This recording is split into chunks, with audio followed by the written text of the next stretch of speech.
Vou passar para a Geisiane, porque a Geisiane ainda não falou, mas a Jane Fonda... Não, eu não quero dar moral pro Ivan Valente. Mas a gente vai pagar uma grana preta pro Ivan Valente, mas A Jane Fonda diz que prisão de homens brancos vai salvar o planeta.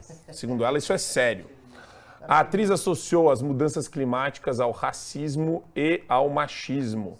Durante o Festival de Cannes, a atriz de esquerda, Jane Fonda, disse que a prisão de homens brancos ela vai salvar o planeta. Temos 8 anos, segundo ela, para reduzir pela metade o que usamos de combustíveis fósseis. Infelizmente, as pessoas que têm menos responsabilidade por isso são as mais atingidas.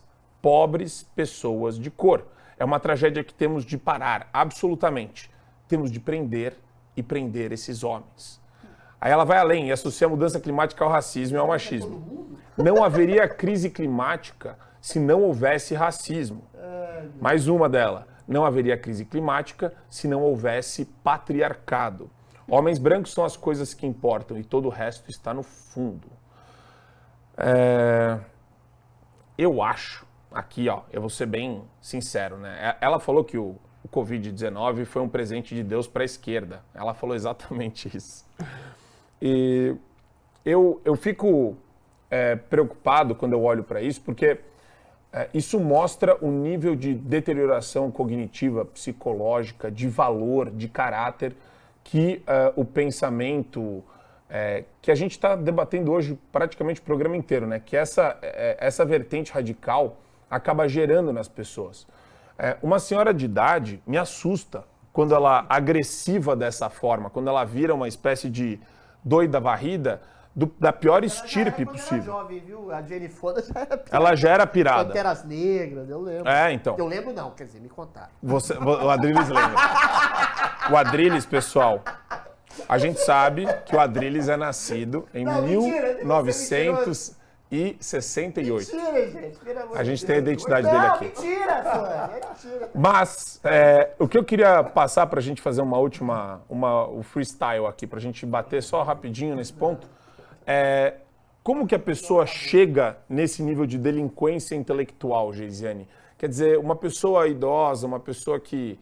a gente não esperava esse comportamento de pessoas mais velhas, a gente espera mais serenidade, um pouco mais de elucubração teórica e retórica, e a gente vê exatamente o oposto, quer dizer, pior que uma militante do Black Lives Matter misturada com a galera LGBT, uma pitadinha de guerrilheiro revolucionário. A Jane, ela demonstra aquilo que a gente fala em relação à separação das correntes de direita e esquerda. Como a gente sabe, a gente usa as palavras direita e esquerda para englobar determinadas correntes políticas por uma questão pedagógica. Mas o que separa, politicamente falando, essas correntes é o seguinte: a direita, ela parte do princípio de que o ser humano, ele tem uma natureza ruim. O ser humano, ele é egoísta. Então, não adianta a gente ignorar um fato inato ao ser humano. Ele veio marcado com falhas. E aí, quem é cristão vai acreditar em pecado original ou não, mas o dado que temos na realidade é que nós somos falhos, nós temos egoísmo, nós temos uma série de vícios, uma série de defeitos.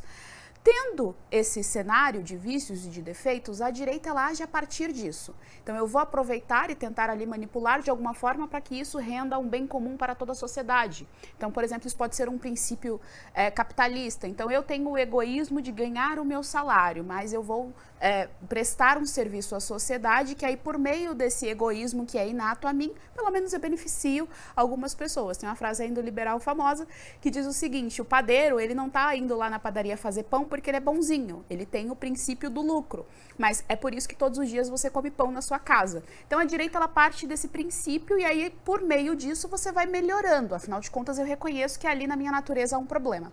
A esquerda não, a esquerda ela parte do princípio de que o ser humano carrega mazelas, carrega problemas por causa de um terceiro fator e não que aquilo vem com ele.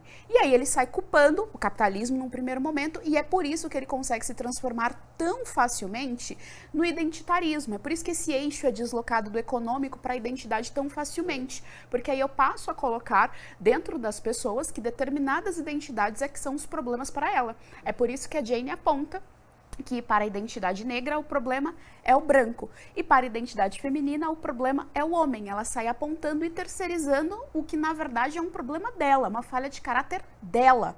E ela sai projetando essa falha no outro. Então, além de tudo, a longo prazo, a esquerda fomenta seres humanos fracos, que se sentem especiais, que se sentem chancelados a depender de qual identidade ele ocupa, de qual identidade ele pertence, certo? Colocado tudo isso, indo diretamente para a nossa pauta, a masculinidade é o que garante a estabilidade dentro da nossa sociedade. Aquilo que as feministas alegam que é uma masculinidade tóxica, na verdade, é a ausência de masculinidade. A masculinidade é a responsabilidade, é o pensar no mais frágil, né? O homem, ele tem a tendência de pensar no mais frágil. Quem é o mais frágil? A mulher. A mulher, a prole, os idosos, ele tem essa tendência. Os homens são os que exercem as profissões mais arriscadas, mais perigosas. São os homens que compõem os braços coercitivos de proteção do Estado, ou seja, são eles que estão nos exércitos, na marinha, nas polícias, são esses homens que fazem isso. Então, todos os dias, o brasileiro, além de agradecer Portugal, Espanha, a Santa Igreja Católica pela colonização, a mulher brasileira tem que agradecer ao patriarcado, porque é graças ao patriarcado que a mulher está em segurança. A gente precisa da civilidade e da masculinidade para que a sociedade tenha estabilidade e segurança. E só para fechar o meu comentário, é óbvio que existem homens maus. E aí independe se ele é branco, se ele é negro, se ele é azul, se ele é amarelo, se ele é roxo, independe. Homens maus existem. Mas somente os homens bons másculos, viris, corajosos, é que são capazes de defender a sociedade dos homens maus. E tem uma coisa que eu acho legal, Adriles. A Jane Fonda, ela é louca há muito tempo, como você bem disse, né? O Adriles lembra aquele velho. Mas é engraçado isso. Porque recentemente, quando perguntada, aqui é da Fox News, tá? O que ela pode fazer para parar com essa legislação, a defesa das pessoas e das leis contra o aborto, ela falou, eu pensei já em matar todos eles. Quer dizer, o que eu acho legal é como que a esquerda e a mentalidade deles prospera sem medo nenhum do cancelamento. Isso aí. Esse pessoal pode falar tudo. A esquerda, basicamente, nos últimos 2 séculos, a esquerda é marxismo. O marxismo é sempre dicotômico. Ele cria um grupo mau e um grupo bom. O marxismo, ele propõe a falta de ambiguidade e complexidade do indivíduo. Ou você está conosco ou você está contra nós. O marxismo primitivo era o quê?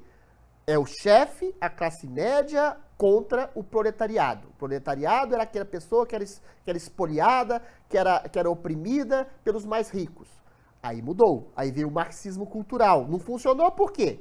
O proletariado quer ficar rico. O proletariado ascendeu economicamente, inclusive, nos últimos 50 anos, em que o capitalismo tirou 2 bilhões das pessoas de miséria. O que faz o marxismo cultural com Gramsci, com a escola de Frankfurt? Aí vira várias dicotomias. É o homem contra a mulher, é o negro contra o branco, é o gay contra o hétero e assim por diante. Então você cria vários tipos de pessoas, de homens maus.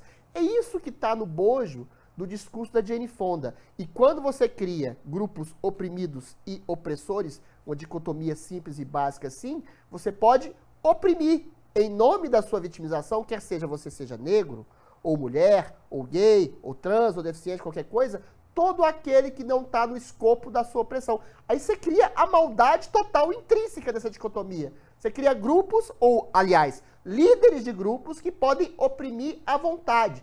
E aí, como é que a Jane Fonda chega a essa maluquice de misturar racismo com ecoterrorismo?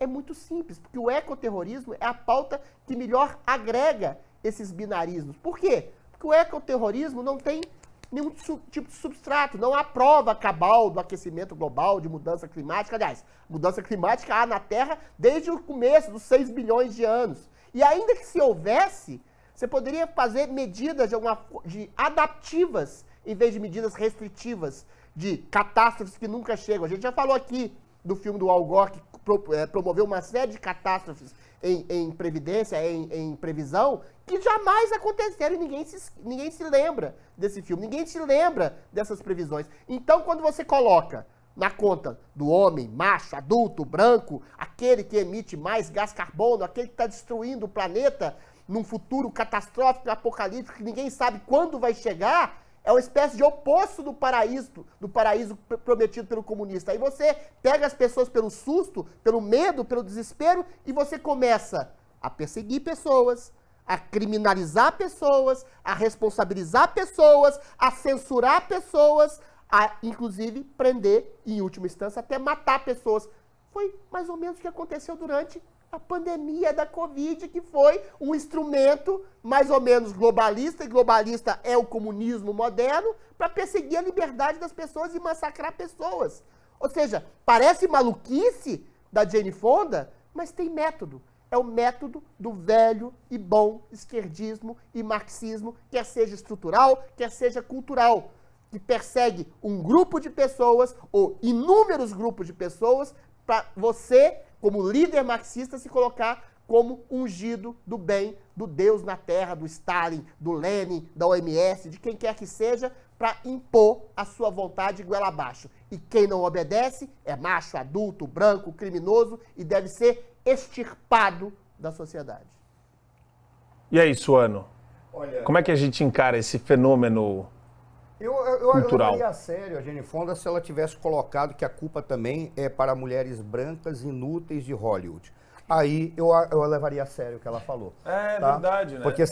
Porque ela teria colocado os grupos que poderiam realmente estar produzindo a desgraça na Terra. Porque utilizar esse tipo de análise mostra, não é nem o baixo nível intelectual dela. Eu diria que o baixo nível moral, porque alguém que fala isso não tem boa intenção. Se não tem boa intenção, moralmente está do lado errado da vida social. Mas é um dado interessante que, de acordo com o que a gente estava falando, e o Adris trouxe vários elementos, tem um cara à direita que governou a Colômbia, o nome dele é Álvaro Uribe.